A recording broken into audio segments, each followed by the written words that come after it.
All right, guys, here we are with another edition of Tell Us Your Best Story. And if you were watching the last one, when I was talking with Caitlin about her war with the pastor, Dean showed up. This is our buddy Dean. And we're just going to continue and chat and tell stories. Now, the last story we were talking about is how you made peace with the pastor and you show up at his house with just a bunch of aphorisms like... Now I'm drawing a blank on what they all are. But it was like, where I am, where you are, that's where you are. Wherever you go, that's where you are. Wherever you go, that's where you are. So he opens the door, and you just start reading these aphorisms to him. Does he laugh? He looks confused for a minute. He thinks that I have something else up my sleeve. I mean, as you usually always do. There was definitely... he and I... He would nail these notes to my door. I mean, like, nail, which I like love. Martin Luther on the, yeah, ending the, whatever. I mean, he asked, the time he asked Maya and Ashley were living upstairs with me, and he was not fond of their sexuality. They walked through his, we had an easement through the church's backyard, and the back of the church had windows that faced my house, and that's where they had Sunday school. Blain got us in trouble a couple of times there. Wait, can I just fill in the blanks? Please. The Sunday school windows faced Blain's window, so they could see into his bedroom. Right. Gotcha. Right. Blain.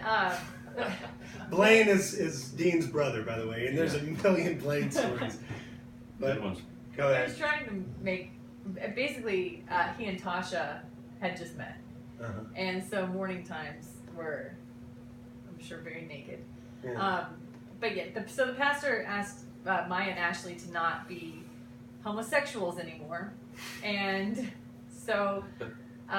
Could you kindly not be homosexual anymore? It just pissed him off. Just change yourself all around. Yeah. Your molecules. I love that you guys turned him into this English man. I mean, he was... But a lot of these things happened where there was like conflict between you and the pastor. Sure. Didn't you... Now, you got to stop me for what's incriminating, because I don't know... You do a lot of things that can't be known publicly, and I don't know where those are exactly. I think if you look in the police beat, it's pretty public. Okay. So that upsets me that he's asked my roommates to stop being homosexuals. I mean, Yeah. So I called all my friends, and we all paired up, boy, girl, and I painted a sign that read "Love Thy Neighbor," and hung that on the fence. This is how we got locked out first. Locked out of what? Using the easement. Oh, the easement. Which is the reason for the pool ladder. Which is the reason for the fight. And the whole thing. For the battle, Yeah. I mean, this is when it really started. So called, there were about 6 of us couples, same sex. By the way, banana. Buddies. You need a banana.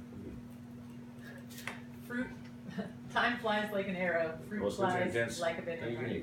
That would have been one of the aphorisms. Yes, totally.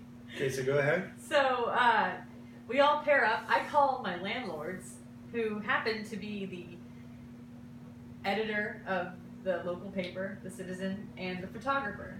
And they are also homosexuals. So I call them. I'm pissed.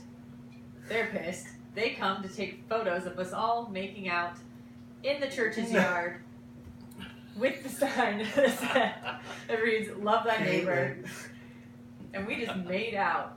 I think that. Who's living? I mean, there was a lot of love. Believe me, there's. This is one of the things I wanted to do with Tell Us Your Best Story. I have a lot of friends from different circles of life. Doctors, PhDs of philosophy, artists, musicians, homemakers, and they've all got amazing stories. Caitlin is just a ongoing like, you know those magicians that pull the thing out of their mouth? It's like one story after another. And don't even get us started on his brother Blain stories. One of my favorite Blain stories was the first time. Have you heard the story of the first time I met Blain? It was at my mom's. It was at the Spring Boogie. That's where it was. In your mom's property? Yeah. Okay. And we didn't even know each other then. We didn't know each other then? No, Julie had the Spring Boogie. Julie had bought a piece of property from my mom that week, and she wanted to bring back the Spring Boogie that we used to do here in Eureka out at Big Clifty. So These are Eureka type names. Big Clifty at the lake. So Julie, who, you know, old school Eureka, had thrown the Spring Boogie at her new place, where she kind of set up a place a shitter with some sarong style curtains, and Well, my memory of it is I'm with Mike Whitebread, who's awesome guitarist, played with me many times. We're visiting Eureka. He had never been to Eureka before. We're invited by Melissa, Katie, and Maya to go to the Spring Boogie. We show up, we get out of the car, and up on the rise of the little hill, I just see a table and a tarp. And the table is full of whiskey bottles, beer, vodka, and it looked like a city skyline through the top of the mountain ridge. And I hear very faintly, like this mercurial, distant Hank Williams playing, and no other sound.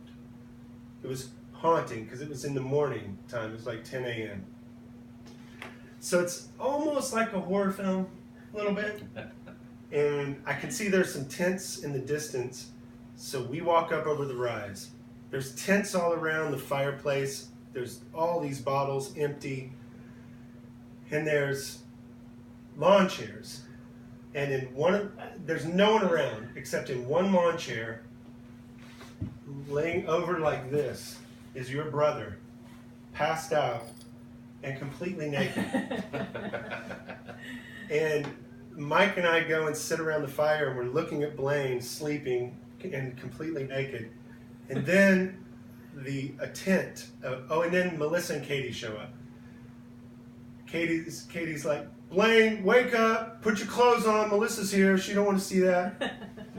And then a zipper comes from one of the tents, and out from one of the tents comes Maya. And Maya's like, Katie, what's up? And she gives her a big hug. And then right out from behind her, Mike and I are sitting there like, no one's really recognized that we're here yet. We just kind of stumbled into this situation. So we're sitting on a log, and from behind, Maya comes out, hugs Katie, and then from behind Maya, from the same tent, comes the Jesus.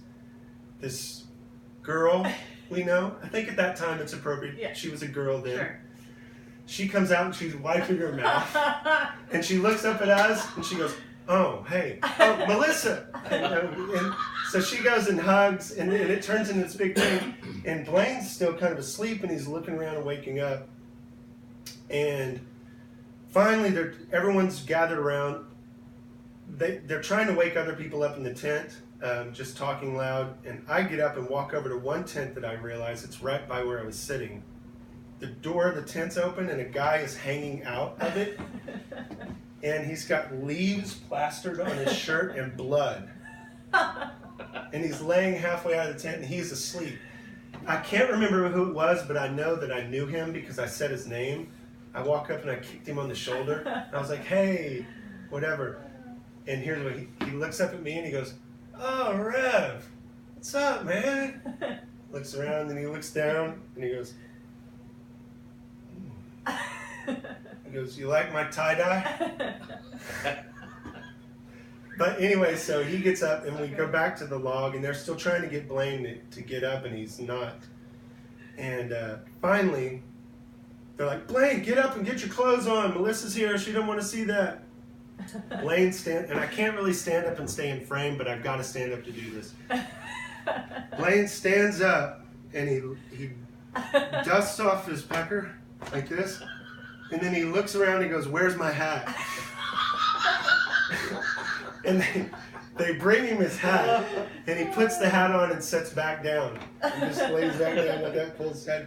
Blain, you know, fine. But that's how I think that was my first introduction to Blain. The hat. I mean, Where's my hat? where's my That's hat? hilarious. And he was dressed. They asked him to get dressed. He got his hat on. He, it completes any outfit. All right, so I think that's a pretty good amount of stories. We may come back to another one once we get talking, but this could go on and on all It night could. with amazing stories. But people tell great stories. Tell great stories, people, and don't forget to like and subscribe. Yeah, dude. Thanks, guys.